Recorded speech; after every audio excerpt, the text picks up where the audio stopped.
ముందుగా మహాశివరాత్రి శుభాకాంక్షలు sir. Sir ఇది మనం ఆ రోజు మన నాన్న వచ్చిండు. నాన్న వచ్చి ఆ రోజు చూసిన చిన్నగా ఉండే సార్. మన మీకు కూడా తెలుసు, మీ నాన్నకు కూడా తెలుసు. ఆ స్ప్రే కొట్టి నుంచి సార్ ఎట్లా వచ్చింది మీరే చెప్తే ఇది అవుతుంది. అంటే నేను చెప్పింది వేరే, మీరు చెప్పింది. స్ప్రే కొట్టక ముందు కొంచెం చిన్నగా ఉండే, హైట్ తక్కువ ఉండే, బ్రాంచెస్ కూడా తక్కువ ఉండే. కొట్టిన తర్వాత పూత కూడా దగ్గర వచ్చింది, ప్లస్ ఖాతా మంచిగా నచ్చింది. ఇప్పుడు కొంచెం బ్రాంచెస్ కూడా ఎక్కువ వచ్చినాయి. ప్రజెంట్ మేము ఇప్పుడు వాడిన దాన్ని బట్టి మాకు బాగున్నది అనిపిస్తున్నది. ప్లస్ మేము ఇంత 15 years నుంచి కంటిన్యూగా శనగ వాడుతున్నాం. అయితే అప్పటికి ఇప్పటికి మాకు చాలా మార్పులు అనిపించినాయి. మేము కంది సురేష్ రెడ్డి వాళ్ళు రిఫర్ చేయడం ఫలితంగా మిమ్మల్ని విజిట్ చేయడం జరిగింది.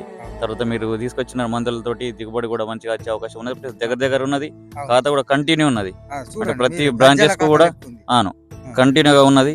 మంచిగా అనిపించింది మాకు. ఇది మీ గుండెల నుంచి చెప్తున్నారు కదా సార్. ఎందుకంటే రేపు పొద్దుగల మీరు సారు, ఎందుకంటే మీరు నలుగురికి చెప్తే మీ మాట నమ్మే అవకాశాలు ఉంటాయి. నేనేమంటే సార్, మీ కంపెనీ వాళ్ళు నేనని కానీ నన్నే తీసుకో ఉదాహరణకు, వేరే వాళ్ళు ఎందుకు. కంపెనీ వాళ్ళు ఏం చేస్తారంటే, ఇప్పుడు మన బిడ్డ అనేది మనం మంచిగా ఉన్నదే అంటాం, పక్కోడు మన బిడ్డని మంచిగా ఉన్నది అన్నప్పుడు అప్పుడు మనము ఇది కిందికి పోదు. ఇప్పుడు నేనేం చేస్తా అంటే, అన్న మంచిగా వచ్చింది అని అంట. కానీ నీ ఉద్దేశంతో, నీ దాంతో నీకు మంచిగా అనిపిస్తే నువ్వు నలుగురికి చెప్పగలుగుతావు. నీకు ఈల్డింగ్ వస్తే ఇంకా నలుగురికి చెప్తావు. నువ్వు వాడే అవకాశాలు ఉంటాయి. ఇప్పుడు వచ్చే ఈ సంవత్సరం మీరు కొత్త ఫార్మర్, వచ్చే సంవత్సరం మీరు ఎన్ని ఎకరాలు చేస్తారు? మొత్తం 12 ఎకరాలు చేస్తాం. 12 ఎకరాలు చేస్తారు. ఇప్పుడు కాటన్ ఉంటది, సోయా ఉంటది, కంది ఉంటది.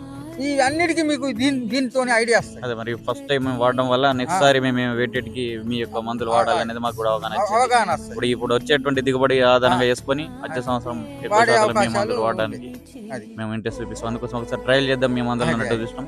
మంచిగా అనిపిస్తున్నది, బాగున్నది ఇప్పుడు. అది రైట్ మరి సార్.